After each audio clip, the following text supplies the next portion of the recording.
नमस्कार, आप देख रहे हैं हर खबर और मैं हूं आपके साथ अमित शर्मा। वक्त है मसला का। मसला में आज हम बात करेंगे एक बार फिर से यूक्रेन और रूस के बीच छिड़े युद्ध और यूक्रेन में फंसे भारतीयों की, जिन्हें देश लाने के लिए युद्ध स्तर पर प्रयास चल रहे हैं।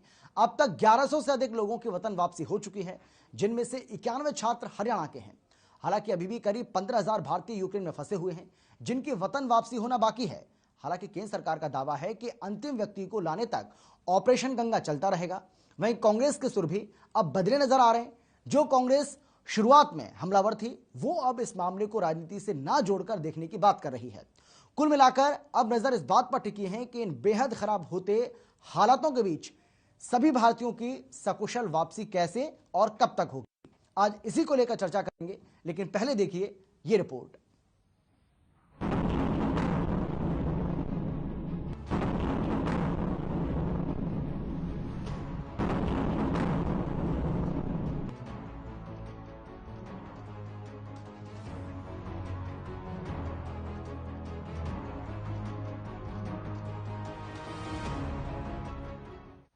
यूक्रेन रूस के बीच छिड़ा भीषण युद्ध पिछले 5 दिनों से लगातार जारी है और आने वाले दिनों में ये युद्ध थमेगा, इसके आसार भी नजर नहीं आ रहे हैं।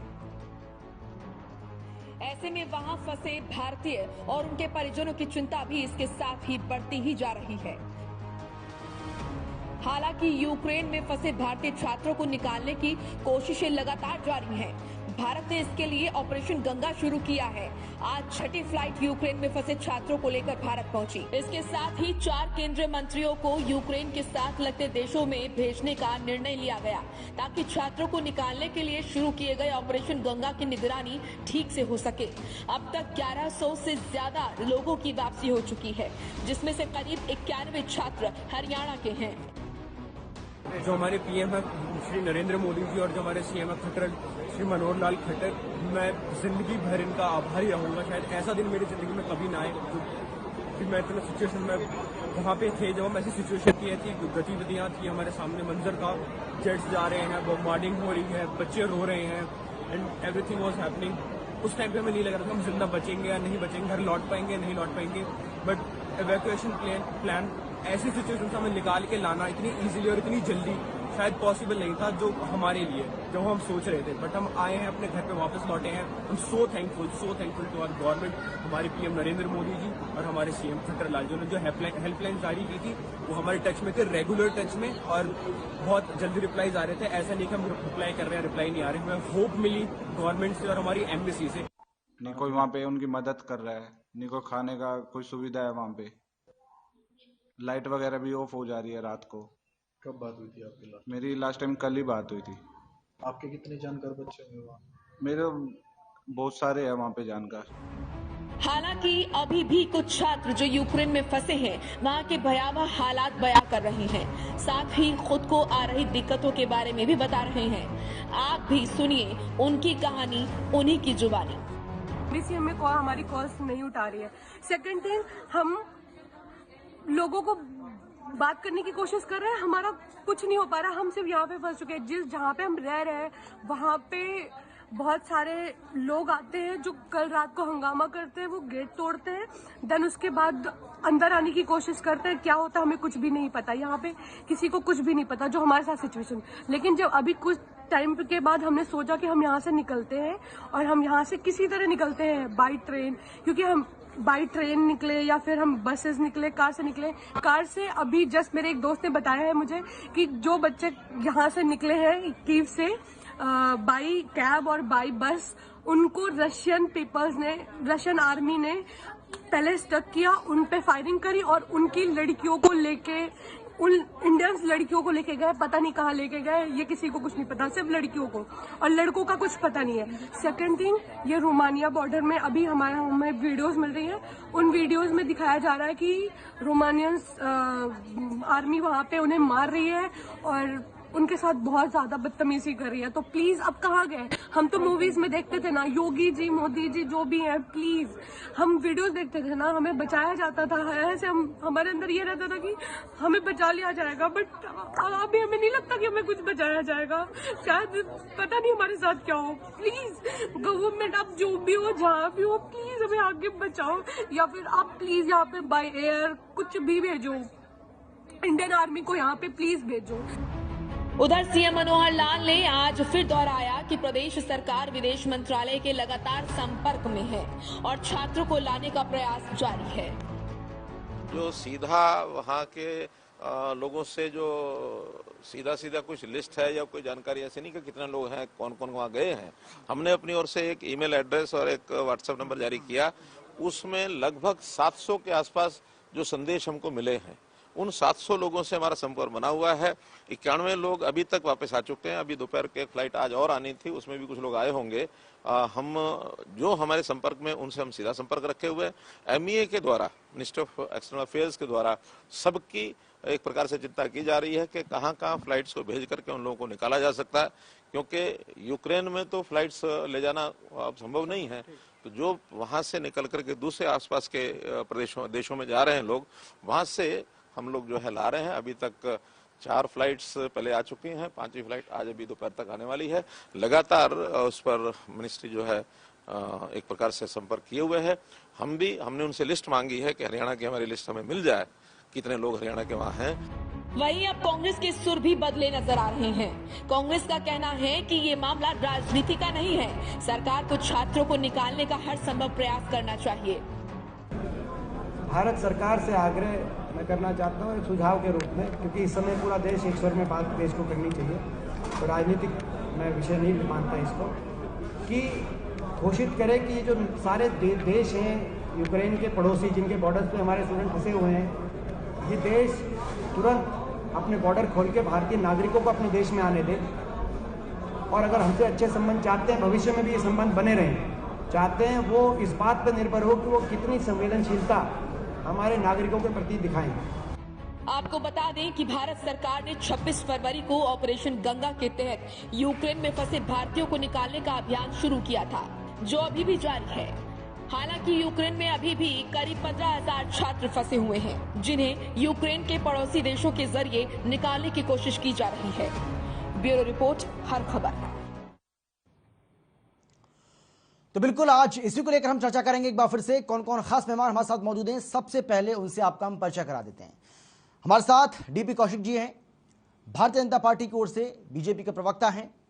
हमारे साथ सुरेश रोड जी हैं, कांग्रेस के प्रवक्ता, और इसके साथ ही कुलदीप हमारे साथ हैं, जो कि हाल ही में यूक्रेन से लौटे स्टूडेंट हैं, छात्र हैं। आप सभी का बहुत बहुत स्वागत है। लेकिन रोड साहब, सबसे पहले मैं आपके पास आते हुए सर, भाई पहले आप इतने सारे सवाल खड़े कर रहे थे, बार बार आपकी ओर से ये कहा जा रहा था कि भाई युद्ध की वहां पर छिड़ गया है और किस तरीके से छात्रों को, भारतीयों को वहां पर मरने के लिए छोड़ा हुआ है इन्होंने। पहले इन्होंने कोई व्यवस्था नहीं की, अब उनको लाने की बात कर रहे हैं, अपने खर्चे पर लाने की बात कर रहे हैं। बहुत सारी बातें आपकी ओर से कही गई, लेकिन अचानक से कांग्रेस पार्टी के जो सुर बदले, इस पर मैं जानना चाहूंगा, ये सुर क्यों बदले, क्या कारण है इसका? जो अब आप कह रहे हैं कि भाई ये राजनीति का विषय नहीं है, इस पर राजनीति नहीं होनी चाहिए, सरकार सभी को वापस लेकर आए। देखिए, कांग्रेस पार्टी अपने पहले के स्टैंड पर अभी भी कायम है। जहां तक मैं समझ पा रहा हूं, चौधरी दीपेंद्र सिंह हुड्डा के बयान का जिक्र शायद एक बाइट में अभी आपने किया, उसके बारे में आप बताना चाह रहे हैं जी। लेकिन हमारा जो सरोकार है यूक्रेन में फंसे हुए छात्रों के प्रति, बच्चों के प्रति, वो अभी भी ज्यों की त्यों है और सरकार इसमें कटघरे में है। दीपेंद्र हुड्डा जी का कोई व्यक्तिगत बयान हो सकता है, क्योंकि दीपेंद्र हुड्डा जी एक पार्टी के कार्यकर्ता या एक नेता होने के साथ साथ एक इंसान भी हैं, और हर व्यक्ति, कांग्रेस पार्टी का बच्चे से लेकर बड़े से बड़े नेता तक, इसमें आज हम बिल्कुल बेचैन हैं, क्योंकि हमारे इतने बच्चे, इतने स्टूडेंट, इतने हमारे इंडियन भारतीय भाई या बहनें वहां पर फंसे हुए हैं। लेकिन कांग्रेस पार्टी की तरफ से मैं आपको यह बताना चाहता हूं अमित जी, कि यूनाइटेड नेशन सिक्योरिटी काउंसिल की कल मीटिंग हुई, जो विषय है ये आज का, इसके ऊपर मैं आपको तथ्य बताना चाहता हूं। उस मीटिंग में सभी देशों ने वोटिंग की। हमारे माननीय प्रधानमंत्री जी की सरकार की तरफ से उसमें कोई वोटिंग में हिस्सा ही नहीं लिया गया। इससे बड़ी दुविधा की बात क्या हो सकती है? और इसका परिणाम यह निकला, यूएन की सिक्योरिटी काउंसिल की मीटिंग में भारत सरकार के द्वारा एक तरह से पार्टिसिपेंट न होने के कारण यूक्रेन के जो लोग थे, उन्होंने वहां पर जो फंसे हुए भारतीय, हमारे जो साथी बच्चे वहां पर फंसे हुए अभी भी, या बचे हुए जो अभी यहाँ नहीं आ पाए, क्योंकि ये सरकार तो अभी तक जो मेरे पास आंकड़े हैं 219 लोगों को ही निकाल पाई है। लगभग 4000 बच्चे या व्यक्ति हमारे पहले निकले थे जो इन्होंने फर्स्ट एडवाइजरी जारी की थी। लगभग 20,000 हमारे भारतीय वहां पर फंसे हुए हैं। तो ये अगर वोट में हिस्सा लेते तो कुछ ना कुछ वहां पर एक पिक्चर क्लियर होती, रशिया की तरफ से या यूक्रेन की तरफ से। अब वहां पर यूक्रेन के लोगों ने भारतीयों को कोऑपरेट करना बंद कर दिया, उनकी मदद करनी बंद कर दी। अभी मैं खट्टर साहब का भी बयान आपके इस चैनल से सुन रहा था कि हमारे पास मेल और व्हाट्सएप पे इतने मैसेज आए हैं। अरे उनको रोटी तो मिल नहीं रही पेट भरने के लिए, मेल करने के लिए लैपटॉप यूक्रेन वाले देंगे क्या उनको? आप कैसी बातें कर रहे हैं?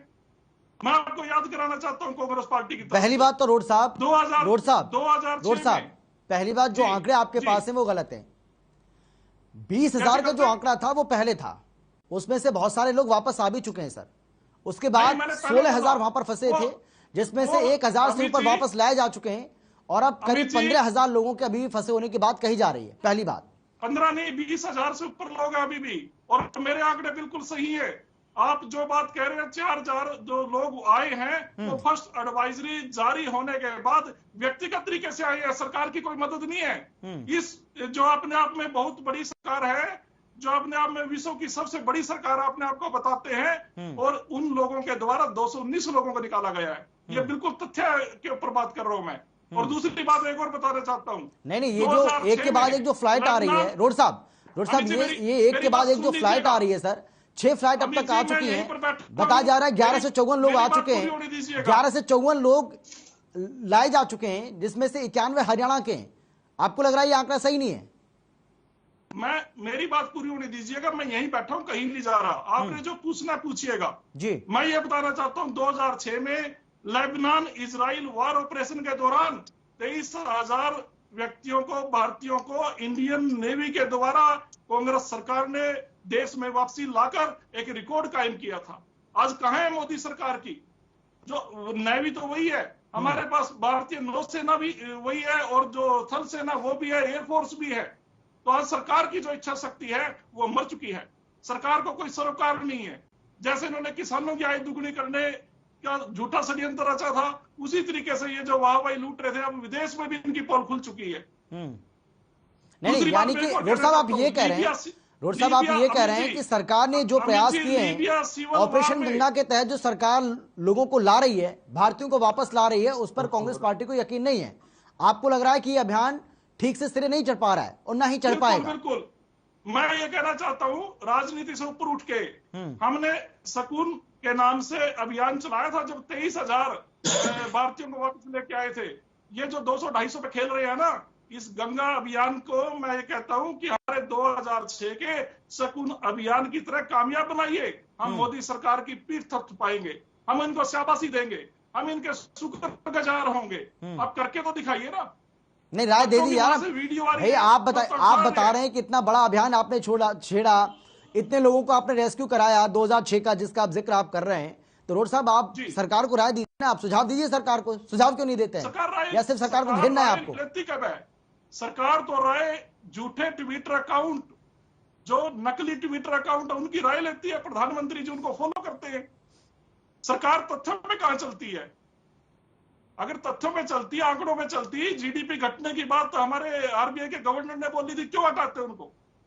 सरकार को कौन चला रहा है? अमित शर्मा जी, आपको भी पता है, मुझे भी पता है, अदानी और अंबानी के हाथों में एक सरकार चल रही है। अगर सरकार चलती तो क्या 1 साल दिल्ली के राजधानी के नजदीक में कभी मुगलों के समय में हुआ होगा? सुरेश रोड को नहीं पता, लेकिन इस देश की आजादी के बाद पहली बार इतने जुल्म। लेकिन डीपी कौशिक जी, ये तो ठीक है, मैं लौट रहा हूँ रोड साहब आपके पास। रोड साहब आ रहा हूँ मैं आपके पास, आंकड़ों पे चलती तो ये जुल्म नहीं होते।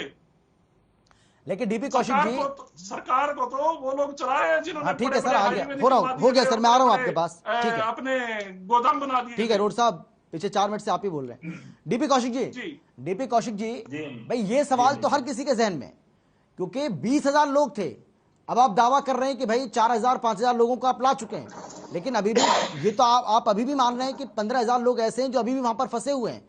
युद्ध वहां पर किस तरीके से अपने चरम पर पहुंच चुका है, और अब तो ऐसा लग रहा है कि कहीं ना कहीं विश्व युद्ध होने वाला है, जो हालात पैदा हो रहे हैं और आप देख भी रहे हैं। सवाल यह है कि ऐसे हालातों के बीच में किस तरीके से अब ये ऑपरेशन आप आगे बढ़ाएंगे, इसको आप अब चलाएंगे, ये सवाल हर किसी के मन में। कांग्रेस पार्टी तो यकीन कर ही नहीं रही है, लेकिन आम जनता भी आपसे जानना चाहती है कि इन 15,000 की वापसी कैसे और कब तक हो पाएगी। अमित जी, ये स्थिति ऐसी है, इस टाइम पर विपक्ष को राजनीति ना करके एक अच्छे विचार, एक अच्छी सोच के साथ में सरकार के साथ आना चाहिए। जो हालात यूक्रेन में हैं, इनको भी पता है सारी चीजें, कैसे क्या सडनली एकदम से ही ये सब चीजें आई हैं। पहले स्टूडेंट, मुझे लगता है कि पहले बहुत स्टूडेंट आ चुके थे। एकदम से नहीं आई डीपी कौशिक जी, ये बात मैं बिल्कुल नहीं मानूंगा आपकी। अगर आप कहेंगे कि एकदम से आई है तो मैं इस बात को बिल्कुल नहीं मानूंगा। पिछले 2 महीने से लगातार खबरें चल रही हैं। अमित जी, युद्ध 1 हफ्ते पहले छिड़ा, ये बात सही है अमित जी, लेकिन खबरें लगातार आ रही हैं। अमेरिका बार बार चेतावनी दे रहा था, इससे पहले सिर्फ आप एडवाइजरी जारी कर रहे थे सर, और कोई काम नहीं किया। जब युद्ध छिड़ गया उसके बाद आप काम कर रहे हैं। अरे मेरे सुन तो लीजिए मेरे भाई, मैं ये कह रहा हूँ कि पहले ये स्थिति थी 2 महीने पहले, कितने स्टूडेंट हमारे यहाँ पे आए थे वापिस, लेकिन क्या है कि वहां पे ऑफलाइन क्लासेस थी सारी, ठीक है, इसलिए स्टूडेंट यहाँ से वापिस चले गए। अब जैसे ये 7 दिन पहले स्टार्ट हुआ, उसके तुरंत माननीय प्रधानमंत्री जी ने संज्ञान लिया और ये बताया गया कि जितने स्टूडेंट हैं हमारे, जो भी भारतीय हैं वहां पे, एक स्टूडेंट का लाने का काम अपनी सरकार अपने खर्च के ऊपर, उनको एक स्टूडेंट को जो हमारे हिंदुस्तान से हैं सबको यहाँ पे लाने का काम सरकार करेगी। और सुनिश्चित है किसी भी एक स्टूडेंट के साथ कोई भी मिस हैपनिंग नहीं घटने दी जाएगी। ये सरकार का दावा है और आप देख भी रहे हैं। और वो जो लड़की देखिए, अभी जो रिपोर्ट आपको हम दिखा रहे थे उसमें एक लड़की की कहानी सुनी आपने, वो बता रही थी पूरे 1.5-2 मिनट की पूरी बाइट सुनाई है हमने उसकी। आपने उसको सुना? उसको सुना तो होगा ना आपने, वो क्या कह रही है? मैंने सुना है। हाँ, आप उसकी पीड़ा को सुना आपने? आपके पास कोई समाधान है बताइए जरा, या रोड साहब के पास समाधान है बताइए। सरकार करेगी ना समाधान सर, समाधान तो आपको करना है। आप समझदार हैं आप, या रोड साहब ज्यादा समझदार है, सरकार बता दीजिए क्या करेगी। कैसी बातें कर रहे हो आप? यहाँ पे जो भाई जो भेजे गए वो भी रेस्क्यूज के अंदर गए हुए, सरकार की जिम्मेवारी, मैंने आपको कहा ना, सरकार एक बच्चे को वापस लेकर आएगी। अब ये तो नहीं सरकार वो अपनी मिलिट्री भेज के वहां पे वो कर लेगी, ऐसा तो पॉसिबल नहीं है। सरकार आई भेज रही है ना, लाने काम कर रही है, इस रास्ते सारे बंद हैं, रास्ता इतनी बड़ी सरकार रास्ते निकाल रही है, कैसे न कैसे हमारे स्टूडेंटों को लेकर आया जाए। तो सर ये चूक तो आपकी तरफ से भी हुई है ना डीपी कौशिक जी, ये चूक तो आपकी तरफ से भी हुई है ना, इस बात को भी तो स्वीकार करिए ना भाई। आप किस बात के, आप इसी बात का इंतजार कर रहे थे क्या कि हालात ऐसे पैदा होंगे, उसके बाद हम सोचेंगे, उसके बाद हम निकालेंगे, फिर हम कहेंगे कि अपने खर्च पर हम लेकर आएंगे, फिर हम बताएंगे कि किस तरीके से हम लगातार वहां पर फ्लैट भेज रहे हैं। तो आप इस बात का इंतजार कर रहे थे क्या? आप और दूसरी बात भी नहीं देख रहे जी। आप ये भी सोच रहे होंगे यूएसए क्या बोल रहा है, अगर हम किसी भी सिविलियन पे कोई वार नहीं कर रहे, वहां पे 4 दिन से 5 दिन 7 दिन से क्या खबरें आ रही हैं। अगर वार हुआ है तो ऐसा होता है क्या सिविलियन को वार होते हैं कभी? ये चीजें पहले ही देख के सोच लेनी चाहिए भी, अब सिविलियन को वार होगा हम वहां से सबको पूरी जनता को उठा लेंगे। कोई मिसाइल दागी जाएगी तो मिसाइल ये नहीं देखेगी ना सर कि सिविलियन है या कोई इस चीज का सैनिक मर रहा है। समाधान सरकार कर रही है, ये अप्रिशिएट करने की बजाय ये तो नहीं किया जा रहा। हम ठीक है, सरकार अपने जितने भी तंत्र लगा रही है वहां से हर आदमी को, और माननीय प्रधानमंत्री जी ने वहां पे पुतिन से बात की है, सर उस डिफेंस में बात की मंत्रालय के अंदर वहां के, कि हमारे स्टूडेंट को किसी तरह कोई भी किसी तरह की परेशानी ना हो, सारे स्टूडेंट हमारे। और आपको ठीक है डीपी कौशिक जी, आ रहा हूं मैं आपके पास, में फिर से लौटूंगा। एम्बेसी के अंदर बुला लिए गए सारे स्टूडेंट। कुलदीप अब मैं आपके पास आना चाहूंगा। कुलदीप आवाज आ रही है आपको मेरी, सुन पा रहे हैं क्या आप? मैं आ रहा हूँ DP Kaushik ji, DP Kaushik ji, road साहब, दोनों के पास लौटूंगा। कुलदीप जी आवाज आ रही है आपको? कुलदीप भाई आप सुन पा रहे हैं क्या मुझे? जी हाँ सुन पा। मैं सबसे पहले कुलदीप आपसे यही जानना चाहूंगा, आप कब लौटे हैं यूक्रेन से? मैं 24 फरवरी को लौटा हूँ सर, सुबह 5 बजे। 24 फरवरी को सुबह 5 बजे आप लौटे हैं। उस वक्त कैसे हालात थे वहां पर? तब तक हालात ठीक थे, लेकिन जैसे ही और कंट्री अपने अपने बच्चों को बुला रही थी तो हमारे बच्चे भी एक समस्या में थे कि क्या किया जाए क्या ना किया जाए जी। और इंडियन गवर्नमेंट ने फ्लाइट का प्रबंध करवाया था एयर इंडिया का, तो उसमें एक 22 तारीख की फ्लाइट थी, एक 24 की, एक 26 की, लेकिन उनका फेयर इतना ज्यादा था कि 60,000, तो वो एक आम आदमी जल्दी से नहीं कर पाता। तो उसके चक्कर में बच्चे नहीं समझ पा रहे थे कि क्या किया जाए क्या ना किया जाए, क्योंकि तब तक इतनी फ्लाइट की सुविधा भी नहीं थी। यानी आपकी जो वापसी हुई है कुलदीप, आपकी जो वापसी हुई है वो अपने पैसे पर हुई है आपकी वापसी, आप ये कह रहे हैं? हाँ सर, हाँ जी। तो अभी भी वहां पर आपके बहुत सारे ऐसे फ्रेंड होंगे जो वहां फंसे हुए हैं, अभी भी उनसे आपकी बातचीत हो रही होगी? हाँ सर, मेरे उनका क्या कहना है, कैसे हालात बता रहे हैं बॉर्डर पे? जैसे कि पोलैंड बॉर्डर पे बता रहे हैं कि वहां यूक्रेन की मिलिट्री है, वो उनके साथ मार पिटाई कर रही है, और वो 3 दिन से पोलैंड बॉर्डर पे -5 डिग्री टेम्परेचर में फंसे हुए हैं। ना तो उनका एम्बेसी कोई जल्दी से सूद ले रही, ना वहाँ कोई एम्बेसी का आदमी आ रहा, बस उन्हें ये कह जा रहा है कि यहाँ डटे रहो। वो कब तक डटे रहेंगे आखिरकार?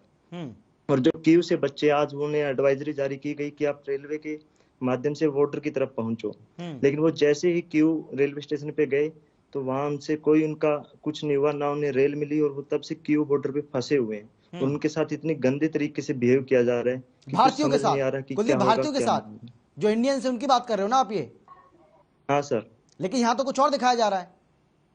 यहाँ तो यहाँ ये कहा जा रहा है कि बाकायदा सेफ्टी रियलिटी दी जा रही बहुत है, जो इंडियन से उनको सेफ्टी दी जा रही है, पूरी सुरक्षा के दायरे, पूरी सुरक्षा के साथ उनको दी जा रही है। जो पोलैंड बॉर्डर पे हुआ है, आपने वीडियो भी देखी होगी कि उसमें कितनी गंदे तरीके से मिलिट्री मार रही है। यानी कुलदीप, क्योंकि देखिए आप वहां पर रहकर आए, आपने वहां पर पढ़ाई की है, तमाम जो छात्र हैं, जो स्टूडेंट्स हैं, जो आपके फ्रेंड्स हैं, वो वहां पर मौजूद हैं, उनसे आप लगातार बातचीत भी कर रहे होंगे। डीपी कौशिक जी, सुन रहे हैं आप कुलदीप को क्या कह रहे हैं? कुलदीप, मैं सुन रहा हूँ जी। मैं अमित जी एक बात बताऊंगा। जब कल हमारे तो बाई एयर जो स्टूडेंट आए थे, उन्होंने हैदराबाद की जो आई थी फ्लाइट, उनके स्टूडेंट और सरकार के बारे में क्या बोला था, आपको ये भी दिखाई दिया होगा। हम स्टूडेंट कितनी तारीफ की थी। अब देखिए, इस तरह घटना अगर कहीं घटी है तो सरकार उसको संज्ञान में लेगी, उसका निश्चित तौर पे उसका वो भी करेगी। पर जो हालात है इस टाइम, आप ये बताइए किससे बात की जाए वहां पे? 22-23 तारीख तक देखिए हालात बिल्कुल कौशिक जी, कोई ऐसी सिचुएशन नहीं थी कि इस तरह के हालात पैदा हो जाएंगे, ये नहीं पता था किसी बात का। लेकिन कुलदीप, मैं एक और बात आपसे जानना चाहूंगा, क्या जो भारतीय दूतावास है, जो इंडियन एम्बेसी है, क्या इंडियन एम्बेसी से क्या पूरा सहयोग मिल पा रहा है? क्या हरियाणा के बच्चों को निकालेंगे? क्यों नहीं मिल पा रहा? सारे स्टूडेंट एमबीसी के अंदर बुलाएगा सबको। हाँ, ठीक है, मैं आ रहा हूँ डीपी कौशिक जी, बता देना एमबीसी। मैं कुलदीप से जानना चाह रहा हूँ सर, कुलदीप से मैं जानना चाह रहा हूँ, दिया गया था। भैया मेरी बात तो सुनिए, आप एम्बेसी के अंदर आकर रहिए यहाँ पे। कुलदीप, मैं आपसे जानना चाहूंगा, इंडियन एम्बेसी से क्या पूरा सहयोग मिल पा रहा है क्या, जो वहां पर फंसे हुए छात्र? इंडियन एम्बेसी से हमें वहां पे बहुत सहयोग मिला था स्टार्टिंग में, लेकिन जो एडवाइजरी जारी की गई थी 16 फरवरी को, फर्स्ट एडवाइजरी आई थी, उसमें बोला था कि जो एसेंशियल है वो नहीं जाओ, जो नॉट एसेंशियल है वो चले जाओ। तो यहाँ से जो पढ़ने के लिए गए वो तो सब एसेंशियल है, तो कैसे ना जाए? क्योंकि उसके अंदर बच्चों के अंदर एक वो हो गया कि क्या किया जाए क्या ना किया जाए। और 19 फरवरी को एडवाइजरी आती है। आप यूक्रेन में किस जगह थे कुलदीप? मैं डैनीप्रो जी, रूस बॉर्डर से 200 किलोमीटर के आसपास। ओके, नहीं जगह का नाम बताइए। डैनीप्रो। ओके, डैनीप्रो। तो वहां पर जो अभी भी आपके दोस्त हैं, कितनी की संख्या में आपके ऐसे दोस्त हैं वहां पर जो फंसे हुए हैं अभी भी? सर मेरे कम से कम 20 दोस्त के आसपास डैनीप्रो में फंसे हुए हैं, और मेरा जो भाई है वो खार्किव में फंसा हुआ है, जो बिल्कुल रूस बॉर्डर से 30 किलोमीटर की दूरी पे है। और जो बोला गया है कि आपको पोलैंड के रास्ते निकालेंगे, ये रास्ते निकालेंगे, तो उनसे 1500 किलोमीटर दूर है पोलैंड का बॉर्डर।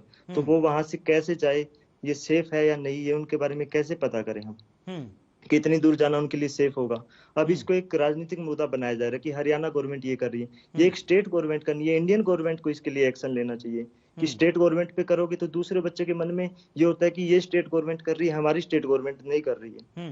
तो इसको एक स्टेट गवर्नमेंट ना बना के इसको एक इंडियन नेशन के पूरे मुद्दा बनाना चाहिए, न कि स्टेट गवर्नमेंट के तौर पे लड़े। नहीं, देखिए आप क्योंकि वहां पर लगातार बातचीत कर रहे हैं अपने दोस्तों से कुलदीप, तो मैं आपसे ये जानना चाहूंगा कि वहां पर किस तरीके के हालात जो हैं वो बहुत ज्यादा भयावह हो चुके हैं। ये हम भी जान रहे हैं, आप भी जान रहे हैं, देख भी रहे हैं किस तरीके से मीडिया कवरेज पूरा हो रहा है। जी, सूमी में दोस्त हैं। हाँ, तो मैं आपसे ये जानना चाह रहा हूं कि क्या अब किस तरीके से वापसी हो पाएगी, किस तरीके से वहां से निकल पाएंगे? ये एक बहुत बड़ी क्या मुसीबत बन गई है क्या? जैसे हमारे जो खार्किव के और सूमी के दोस्त है वो आस तोड़ चुके हैं ना, वो गवर्नमेंट से अब आस वो भी तोड़ चुके हैं कि हमारा यहाँ से निकलना मुश्किल है, क्योंकि वो पोलैंड बॉर्डर से 10 किलोमीटर दूर है, सिर्फ बॉर्डर वाले पास जा सकते हैं, वो कैसे वहां पे जा सकते हैं? और कितने टाइम वो बंकर में रहे? हर थोड़ी देर बाद सायरन बजता है, सायरन बजते उन्हें नीचे बंकर में जाना पड़ता है। नहीं, लेकिन ये जो कहा जा रहा है कुलदीप, ये जो कहा जा रहा है कि भाई जो सैनिक हैं वो बाकायदा वो खुद से सुरक्षा दे रहे हैं और वो कह रहे हैं कि भाई ठीक है, जो इंडियंस हैं उनको आराम से आप जाने दीजिए। नहीं, अभी तक हमने ऐसा कुछ नहीं सुना, वहां से एक भी बच्चा नहीं चला है। क्योंकि उनका जाने का रास्ता ही नहीं है, कोई रेल रास्ता बंद कर दिया गया है, जो मेन रास्ते थे वो सारे तोड़ दिए गए हैं, तो वो वहां से निकले कैसे, कौन निकलने देगा, ये सेफ्टी कौन लेता है कि वहां की आर्मी जाने देगी। बिल्कुल। डीपी कौशिक जी। जी अमित जी, देखिए सरकार ने बोला है जो जहां पर भी बच्चा है, देखिए हालात ऐसे वहां पे, ये आपको भी पता है, बट फिर भी यूक्रेन के जो सैनिक है वहां पे, हर हमारे इंडियन की क्या, अब वहां के जितनी कौशिक जी, हम इस बात को स्वीकार कर रहे हैं कि अभी हालात बहुत ज्यादा टेंस हैं। हम इस बात को स्वीकार कर रहे हैं कि हम पूरा हिंदुस्तान देख रहे हैं, इस भीषण युद्ध के बीच में बच्चों को वहां से निकालना बड़ा मुश्किल काम है, लेकिन हमारी सरकार कर रही है इसको बखूबी। हम इस बात को भी स्वीकार कर रहे हैं, लेकिन आपको इस बात को स्वीकार करना होगा कि आपसे एक बड़ी भूल हुई है, आपसे एक बड़ी चूक हुई है, आपने इसमें देरी की है। आपको पता था कि ये सब होने वाला है, बार बार अमेरिका इस बात की चेतावनी दे रहा था, लेकिन आपने इसमें देरी की और उस देरी का खामियाजा हम भुगत रहे हैं, ये छात्र भुगत रहे हैं। जी कोई देरी नहीं की जी, 2 महीने पहले भी एडवाइजरी जारी की थी और लड़के वहां से जो हमारे स्टूडेंट है बहुत सारे वापस भी आ चुके थे, बट जिनकी क्लासें ऑफलाइन थी वो उन्होंने वापस जाने का काम किया। एडवाइजरी आज की नहीं है, 2 महीने पहले की जारी की हुई है, जैसे हालात चल रहे थे तब बातें चल रही थी। ऐसा मत बोलिए कि वहां पे देखिए कोई भी गवर्नमेंट हो, मैं इंडियन गवर्नमेंट की बात नहीं, बस सभी अपने स्टूडेंट की चिंता करते हैं, चाहे वो इंडियन गवर्नमेंट हो चाहे दूसरी गवर्नमेंट हो, ये कहने की बात नहीं है। ये मुद्दा जो सरकार बीजेपी कांग्रेस बना रही है, ये सब कोई मुद्दा है आज का? आज हमें जितने भी हमारे छात्रों को निकालने की बात हो रही है और सरकार पूरी तरह चिंतित है, निकालने का काम भी कर रही है, जैसे भी रास्ते, जिधर से भी रास्ते उनको दिखाई दे रहे हैं वहां से निकाल रहे हैं, फ्री ऑफ कॉस्ट लेकर आ रहे हैं। हमारा दायित्व है, हम उनको स्टूडेंट को बाइज्जत लेकर आए, यहाँ पे अपने खर्चे के ऊपर लेकर आ रही है सरकार, तो अप्रिशिएट करने की बजाय उनको ये कहना कि नहीं मतलब आप लोगों ने देरी की, किसने देरी किया बताइए? ये स्टूडेंट बैठे मेरे सामने, बताइए 2 महीने पहले ये सब एडवाइजरी जारी नहीं थी या करने के थ्रू, और तो वो ये भी तो बता रहे हैं ना डीपी कौशिक जी, डीपी कौशिक जी, पहली जो एडवाइजरी जारी की गई थी उसमें तो यही कहा गया था कि भाई जिनका यहाँ रहना बहुत ज्यादा जरूरी नहीं है वो यहाँ देश छोड़कर जा सकते हैं, हालात ऐसे थे, वो वापस लौट सकते हैं। हालात क्या थे उसमें आपने ये नहीं बताया था कि उनको अपने, हाँ कुछ कहना चाह रहे हैं, कुलदीप बोलिए आप, किसी को ये पता था? हाँ, पहली जो एडवाइजरी थी कुलदीप, जब पहली एडवाइजरी जारी की गई थी उसका बताना आप डीपी कौशिक को बताइए इसमें क्या था। बात सुनी मैंने, 22 तारीख तक वहां पर हालात ठीक थे, 13-22 तारीख तक की खुद के स्टूडेंट कह रहे हैं, तो किसी को ये पता था क्या पहले उस टाइम अभी ऐसे हालात यूक्रेन में यूएसए में हो जाएंगे? पहले सुन लीजिए कुलदीप कुछ बोलना चाह रहे हैं, कुलदीप बोलिए आप। पहली एडवाइजरी 16 तारीख को आई है, 16 फरवरी को। उससे पहले मैक्सिमम सभी कंट्री ने अपने बच्चे निकाल लिए थे। वहां हमारे साथ मोरक्को के पढ़ते हैं, ऑस्ट्रेलिया के पढ़ते हैं, अमेरिका के पढ़ते हैं, उनको बहुत पहले निकाल लिया, तो हमारे ऊपर भी एक प्रेशर बन गया था, क्योंकि फैमिली भी मैक्सिमम टीवी देख रहे थे, उन्हें भी पता चल रहा था हालात क्या है, तो हमारे ऊपर इतना प्रेशर था कि हम क्या करें क्या ना करें, क्योंकि 16 तारीख की एडवाइजरी में यही लिखा गया था कि नॉट एसेंशियल जा सकते हैं, तो हम तो एसेंशियल थे कि वहां पढ़ने गए हुए थे, न कि हम नॉट एसेंशियल थे। तो उसके बाद क्या डिसीजन ले क्या नहीं ले, फिर भी सेकंड एडवाइजरी 19 फेब को आई है, तो तब तक सभी कंट्री के जा सके थे। एक इंडियन कंट्री ऐसी थी जहां बच्चे वहां बने हुए थे, और हम लगातार एम्बेसी में फोन पे फोन करके पूछ रहे थे कि हम प्लीज हमें जाने के लिए आप करवा दीजिए, हमारी क्लास है ऑनलाइन करवा दीजिए, हम इंडिया से क्लासे कर लेंगे, हम अपने पैसे पे चले जाएंगे। हम ये नहीं बोल रहे गवर्नमेंट को कि हमें इवैक्यूएट करा जाए, हमें पैसे पे हमसे पैसे ना लिया जाए, लेकिन फिर भी कुछ नहीं हो पा रहा था। 19 फरवरी को ये बोला गया था कि आप 2 वीक के लिए आपकी क्लास ऑनलाइन कर दी जाएगी, 2 वीक के बाद आपको वापस लौटना पड़ेगा। तो एक यूनिवर्सिटी का भी प्रेशर था और उधर से एम्बेसी भी क्लियर नहीं कर रही थी कि आप जाओ या ना जाओ। तो बिल्कुल मैं लौट रहा हूँ कुलदीप, आपके पास मैं आऊंगा। डीपी कौशिक जी मैं आपके पास भी आ रहा हूँ। रोड साहब मैं लौट रहा हूँ आपके पास, एक छोटे से ब्रेक के लिए मुझे रुकना है, ब्रेक के बाद हम लौटेंगे तो आज जो एडवाइजरी जारी की गई है उसको लेकर भी हम चर्चा करना चाहेंगे, उसमें क्या कुछ कहा गया है। जो इंडियन एम्बेसी है उसकी ओर से जो एडवाइजरी जारी की गई है उसमें स्टूडेंट्स को या फिर जो भी भारतीय वहां पर फंसे हैं उनके लिए क्या कुछ उसमें कहा गया है, क्या उनको इसमें सलाह दी गई है। एक छोटे से ब्रेक के बाद जल्द लौट रहे हैं।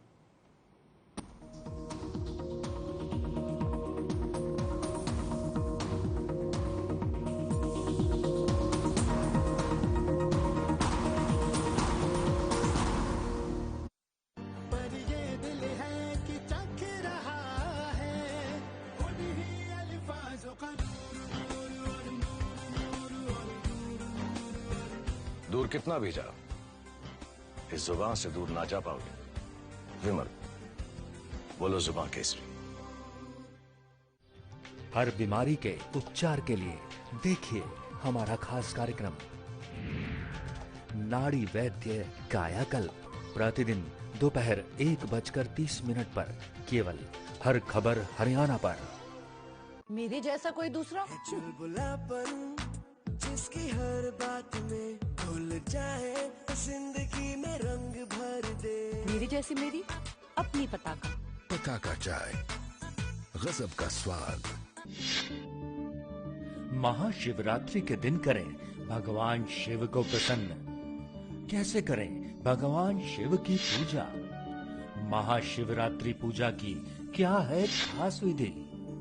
क्यों रखते हैं उपवास? क्यों चढ़ाते हैं शिवलिंग पर बेल पत्र और धतूरे? दूध दही से क्यों करते हैं अभिषेक? बताएंगे आचार्य राज मिश्रा जी। देखिए महाशिवरात्रि पर हमारे खास कवरेज। हर हर महादेव 1 मार्च 2022। सुबह के लिए उड़ चला गैरों की ज़मीं पर, खुशबू अपने पन की ढूंढता। दूर कितना भी जा, इस जुबान से दूर ना जा पाओगे। विमल, बोलो जुबान केसरी।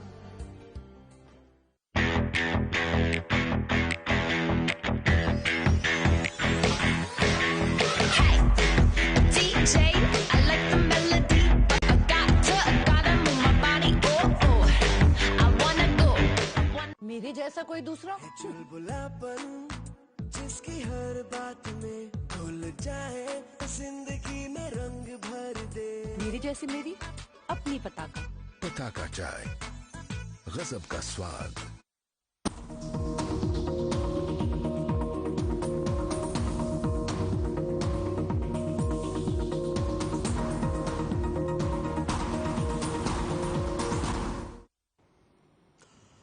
ब्रेक के बाद आपका स्वागत है। आज एक बार फिर से हम इस बात को लेकर चर्चा कर रहे हैं कि जिस तरीके से ऑपरेशन गंगा शुरू किया गया है, 1154 लोगों की वापसी अब तक हो चुकी है, जिसमें से कहा जा रहा है कि 91 छात्र हरियाणा के हैं जिनको सकुशल भारत वापस लाया गया है। लेकिन अभी भी उन 15,000 लोगों का क्या होगा जो यूक्रेन में फंसे हुए हैं?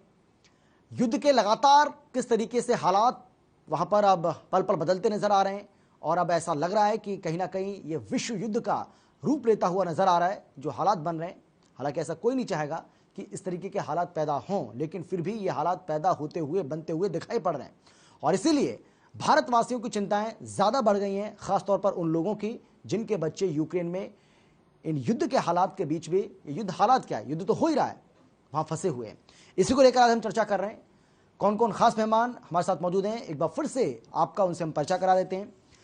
हमारे साथ डीपी कौशिक जी हैं बीजेपी की तरफ से, हमारे साथ रोड साहब हैं, सुरेश रोड जी कांग्रेस की तरफ से, हमारे साथ कुलदीप जो कि यूक्रेन से हाल ही में लौटे हैं, छात्र हैं, एमबीबीएस की पढ़ाई वहां पर कर रहे थे और उन्होंने भी बताया है कि वहां पर किस तरीके के हालात पहले से ही बने हुए थे और उसके बाद अब जो हालात हैं वो कैसे हैं और वहां फंसे जो छात्र हैं, जो उनके फ्रेंड हैं, जो उनके फ्रेंड्स हैं, वो भी वहां की कहानी अब बयां कर रहे हैं। लेकिन मैं आपके पास आना चाहूंगा रोड साहब। अब आपने सुना डीपी कौशिक जी को, आप सुन रहे थे, कुलदीप को भी आपने सुना है, लेकिन बड़ा सवाल है कि देखिए भाई सरकार काम तो कर ही रही है ना, ऐसा तो है नहीं कि सरकार हाथ पर हाथ धरे बैठी है। सरकार की तरफ से पूरा प्रयास किया जा रहा है, केंद्रीय मंत्रियों का बयान सामने आ रहे हैं लगातार और ये कहा जा रहा है कि अंतिम व्यक्ति तक हम पीछे हटने वाले नहीं है। जब तक अंतिम व्यक्ति की वापसी नहीं हो जाएगी यूक्रेन से भारत, तब तक हम पीछे नहीं हटेंगे। अब 4 बड़े जो मंत्री हैं उनको मैदान में उतार दिया है, वो यूक्रेन के जो पड़ोसी जो देश हैं वहां वो पहुंच रहे हैं और वहां पहुंचने के बाद ऑपरेशन गंगा की निगरानी वो करेंगे। तो सरकार अपने स्तर पर तमाम तरह के प्रयास कर रही है। रोड साहब आवाज आ रही है आपको मेरी?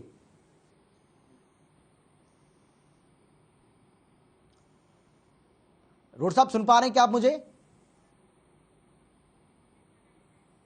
चलिए आवाज नहीं जा रही है मुझे लग रहा है। कुलदीप हम आपसे जानना चाहेंगे, देखिए अभी परिस्थितियां वहां पर जैसी बन रही हैं हम सभी देख रहे हैं और दिल की धड़कनें जो हैं वो सबकी बढ़ी हुई हैं। भाई देखिए आप तो खुश नसीब हैं कि आप अपने माँ बाप के पास सकुशल यहाँ पर लौट आए, लेकिन जिनके अपने अभी भी वहां पर फंसे हुए हैं उनकी मनोस्थिति क्या होगी हम बखूबी जान सकते हैं, इस बात को हम समझ सकते हैं। मैं आपसे जानना चाहूंगा कि जो आज एडवाइजरी जारी की गई है उसके बारे में हो सकता है कि आपने पढ़ा हो, देखा हो। उसमें यह कहा गया है, मैं पढ़कर सुना रहा हूं आपको। उसमें यह कहा गया है कि कीव में कर्फ्यू हटा दिया गया है। सभी छात्र पश्चिमी भागों की यात्रा के लिए रेलवे स्टेशन जाएं। यूक्रेन की जो रेलवे है वो विशेष ट्रेनें उनके लिए चला रही है। मैं आपसे ये जानना चाहूंगा कुलदीप, जो ये एडवाइजरी जारी की गई है तो क्या, ठीक है कर्फ्यू वहां से हट गया है, लेकिन क्या ये छात्रों के लिए संभव है कि वो सभी जो छात्र हैं वो पश्चिमी भागों की यात्रा के लिए रेलवे स्टेशन जाएं इन हालातों के बीच में? क्योंकि आप वहां पर रहकर आए तो आपको वहां के बारे में ज्यादा पता होगा। तो क्या ये संभव है कि छात्र वहां रेलवे स्टेशन पहुंच पाए, या उनके लिए व्यवस्था की गई है सरकार की ओर से बसों की या किसी भी जरिए वो वहां स्टेशन तक पहुंच पाए? मेरी क्यू से ही वहाँ मेरे दोस्त है, तो मेरी उनसे बात हुई है जी। तो बोले कि उन्हें एम्बेसी की तरफ से बोला गया है कि आप रेलवे स्टेशन जाओ, वहां से आपको ट्रेन मिलेगी। तो स्पेशल ट्रेनें चलाई गई है जी, तो वो आपको बॉर्डर तक लेके जाएगी। वो आज दिन में पहुंच भी गए थे रेलवे स्टेशन के ऊपर, लेकिन अभी तक उनमें से किसी एक की भी बोर्डिंग नहीं, उन्हें किसी एक को भी सीट नहीं मिली है। वो वहाँ रेलवे स्टेशन के ऊपर फंसे हुए। और यहाँ तक ये नहीं कि मैं निकल गया, मेरा पूरा साथ वाले वहाँ है, तो हमारा निकलना भी हम खुश नसीब नहीं मानते, क्योंकि मेरा अपना भाई खारकिव बॉर्डर में फंसा हुआ है, खारकिव यूनिवर्सिटी के अंदर पढ़ रहा है जी। तो मैं ये नहीं मानता कि हम खुश नसीब है। हम कैसे खुश नसीब माने कि हमारे सब अपने वहाँ फंसे हुए हैं। तो आप क्यू की बात की तो क्यू सब के सब स्टेशन के ऊपर फंसे हुए हैं। गवर्नमेंट ने एडवाइजरी जारी की थी कि आप जा सकते हो, लेकिन उनमें से एक भी अभी तक नहीं निकला। लेकिन कुलदीप, सरकार जो बार बार भरोसा दे रही है, चाहे वो राज्य सरकार हो या फिर केंद्र सरकार की ओर से, यानी कि मोदी सरकार, मनोहर सरकार, दोनों सरकारों की ओर से जो बार बार भरोसा आपको दिया जा रहा है, या आपके जो तमाम जो फ्रेंड्स हैं वहां पर फंसे हुए हैं, आपके भाई या जो भी लोग, जिन लोगों को आप जानते हैं, जो आपके परिचित हैं, ये क्या उनका हौसला नहीं बढ़ाता, जिसमें बार बार ये कहा जाता है कि आप चिंता मत करिए, अंतिम व्यक्ति जो वहां पर फंसा है जब तक हम उसको वापस नहीं ले आते हैं हम दम नहीं लेंगे? ये हौसला बढ़ाता है ये क्या? बात मानते कि सरकार हमारी बहुत मदद कर रही है जी, लेकिन सरकार ने मदद करने में बहुत देरी की है। और अभी जैसे 4 फ्लाइट भेजी गई, 1000 बच्चे निकाले गए। आज वोर को 5वां दिन है। अगर 5 दिन के अंदर 1000 बच्चे निकाले गए हैं तो आप 15,000 बच्चे कितने दिन में निकालो? बिल्कुल सही बात है, बिल्कुल सही बात है। और इस सवाल को पिछले 3 दिन से मैं भी पूछ रहा हूँ कि भाई अगर यही रफ्तार रही तो इन 15,000 लोगों को आप कितने दिनों में निकाल पाएंगे और कैसे निकाल पाएंगे? स्थिति तो और ज्यादा भयंकर होती जा रही है। उन्होंने बताया, जो पोलैंड बॉर्डर पे उन्होंने 3 दिन से फंसे हुए हैं -5 डिग्री, उन्होंने बताया कि एक दिन में या तो 5 लड़की को एंट्री मिल रही है या फिर सिर्फ लड़कों को तो पहले तो एंट्री दे ही नहीं रही थी, आज एंट्री मिलनी स्टार्ट हुई तो सिर्फ 5 या 10 को अगर एंट्री मिल रही है तो कितने लोग निकल पाएंगे? बिल्कुल सही बात है। रोड साहब, आवाज आ रही है आपको मेरी? सुन पा रहे हैं क्या आप? चलिए, आवाज ही नहीं जा रही है हमारी उन तक। डीपी कौशिक जी, सुना आपने? कुलदीप को सुना आपने? जी अमित जी, क्या कहेंगे? देखिए, निश्चित तौर पे आप भी इस चीज को समझते हैं और ये मेरे भाई कुलदीप भी समझता है, पूरा देश समझता है। स्थिति बड़ी गंभीर है। ये तो कह नहीं सकते कि सरकार हाथ पर हाथ करके बैठी है। हर तरह के रास्ते जो भी सरकार से पॉसिबिलिटी हो रही है वो किया जा रहा है। आप एक बात है, कौन सी सरकार ऐसी होगी जो अपना नुकसान चाहेगी? बता दीजिए मुझे। कुलदीप जी बता देंगे। आप ये कह रहे, आप मुझे कुलदीप जी ये बता दीजिए सरकार को ये करना चाहिए, आप बताइए मुझे क्या करना चाहिए, ऐसे हालात में क्या करना चाहिए? चलिए ठीक है, वो कुछ कहना चाह रहे हैं, सुन लीजिए आप। अब डीपी कौशिक जी, अगर आप डीपी कौशिक जी अगर आप उनकी राय लेना चाह रहे हैं तो वो कुछ बताना चाह रहे हैं आपको, आप सुन लीजिए। कुलदीप जी, डीपी कौशिक जी ये कह रहे हैं कि भाई हाँ, ऐसा क्या सरकार को करना चाहिए? बताइए। सरकार, देखिए सरकार है ना, बहुत बड़े ऊपर लोग हैं, सारी सोच विचार कर रहे होंगे, सारी सरकार आपके उसमें लगी हुई है। सरकार को कैसे मतलब मुझे समझ में नहीं आती, बताइए कुलदीप जी, बोलिए। कुलदीप जी, देखो, जैसे 24 को हमें 5 बजे पता चला कि वहाँ पे हमले स्टार्ट हो गए हैं, मिसाइल अटैक स्टार्ट हो गए, तो 24 की सुबह अगर 5 बजे हमले स्टार्ट हुए हैं तो उसके बाद में हमने दिन में देखा कि कोई भी इंडियन गवर्नमेंट वो अपनी क्या कर रही है, अपनी रैली कर रही है, चुनाव कर रही है। हाई लेवल मीटिंग तब की तब होनी थी, वो मीटिंग हमारी रात को 12 बजे जाके हो रही है। तो इससे हम क्या सोचे कि सरकार इतना जल्दी फास्ट सूद ले रही है कि 12 18 घंटे के बाद मीटिंग कर रही है, तो उसको हम इतना जल्दी सोचे कि हमारी सरकार इतनी सूद ली है हमारे बारे में। और सरकार भरोसा दिला रही है, उसमें भरोसा दिलाने से क्या होगा? जैसे कि पोलैंड बॉर्डर, रूस बॉर्डर के पास खार्किव में बैठे हैं 1500 बच्चे हैं, 1500 बच्चे सुमी यूनिवर्सिटी में बैठे हैं, वो भी 1500 किलोमीटर दूर है। तो ये बताओ उनका क्या होगा। हम मानते हैं कि बॉर्डर के आसपास से निकाल लोगे, लेकिन उन बच्चों के बारे में भी कुछ सोचना चाहिए। बिल्कुल सही बात है। और कुलदीप, बिल्कुल कुछ ऐसे सवाल आप उठा रहे हैं जो सवाल हम पिछले कई दिनों से लगातार कर भी रहे हैं। बिल्कुल सही कहा आपने, और इससे हम सहमत भी हैं। मुझे ताज्जुब हो रहा है, ऐसे सवाल उठा रहे हो। नहीं, ताज्जुब तो आपको इसलिए होगा ना डीपी कौशिक जी, सरकार के प्रति वो क्या बताइए एक बार, ताज्जुब इसलिए होगा ना। कौन सी रैली हुई है जी? क्या सरकार 24 तारीख हाथ पर आधर के बैठी है क्या? मुझे ताज्जुब हो रहा है। आप लोग ये बात करो, सरकार ने इतना जो स्टेप उठा रही है।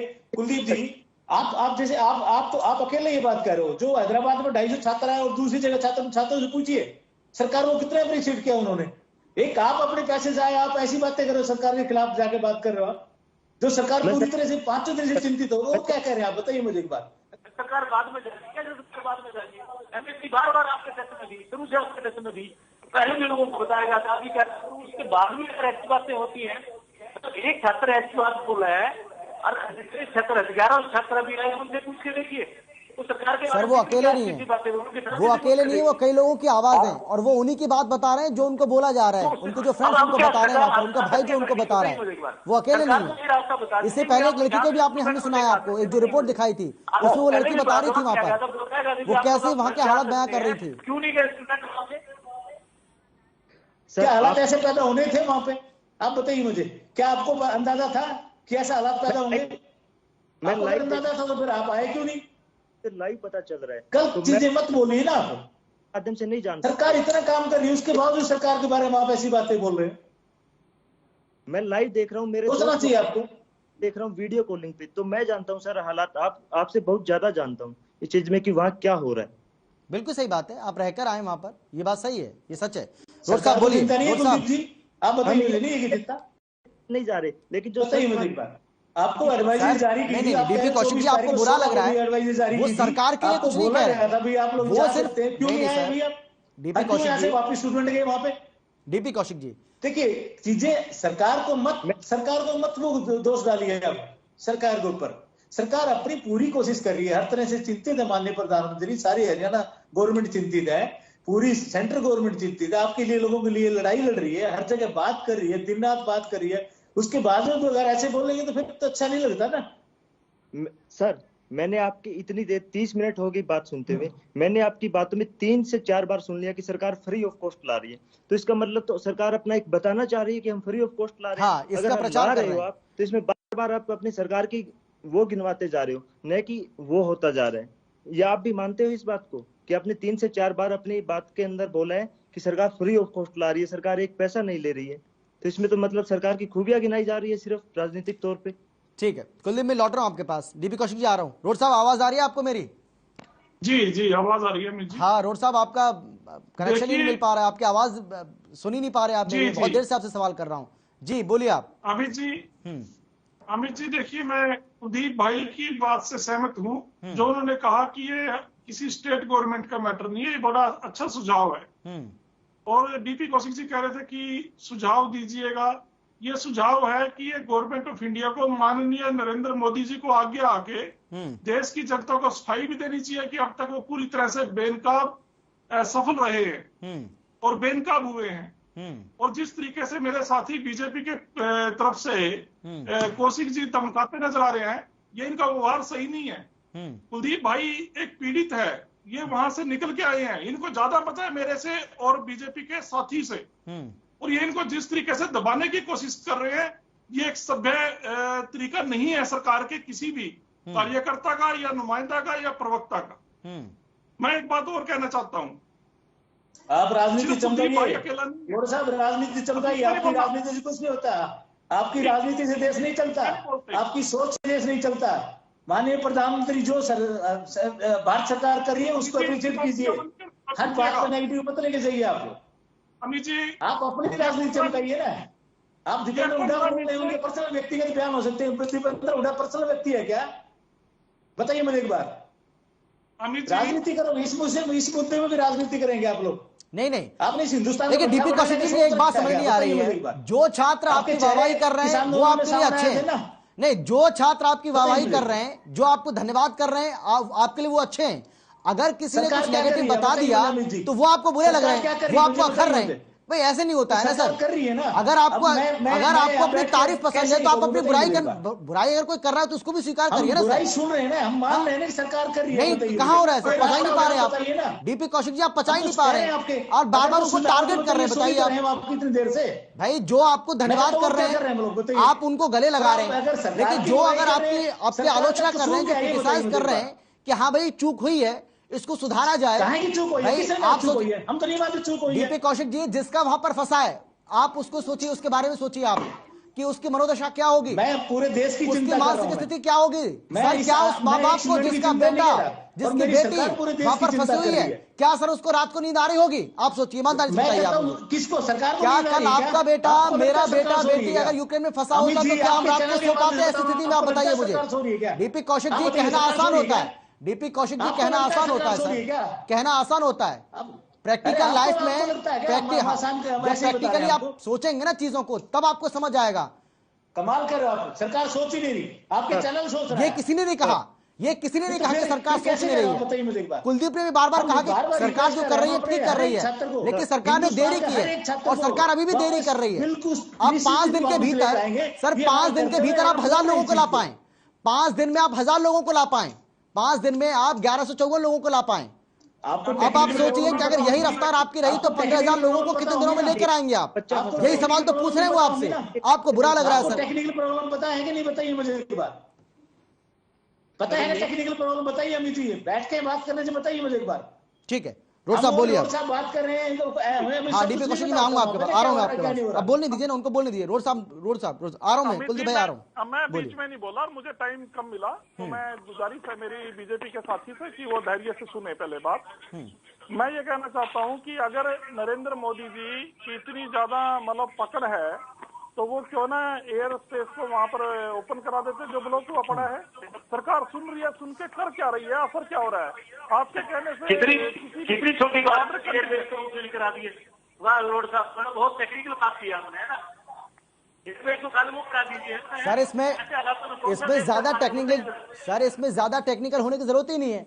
आप सीधा सा हिसाब लगा लीजिए, अगर आप 5 दिन में 4 दिन में अगर आप 1100 लोगों को निकाल कर ला रहे हैं सर, अगर इसी रफ्तार से आप लाते रहे तो 2 महीने लग जाएंगे और तब तक तो सब खेल खत्म ही हो जाएगा सर। वहां पर हो सकता है युद्ध भी खत्म हो जाए।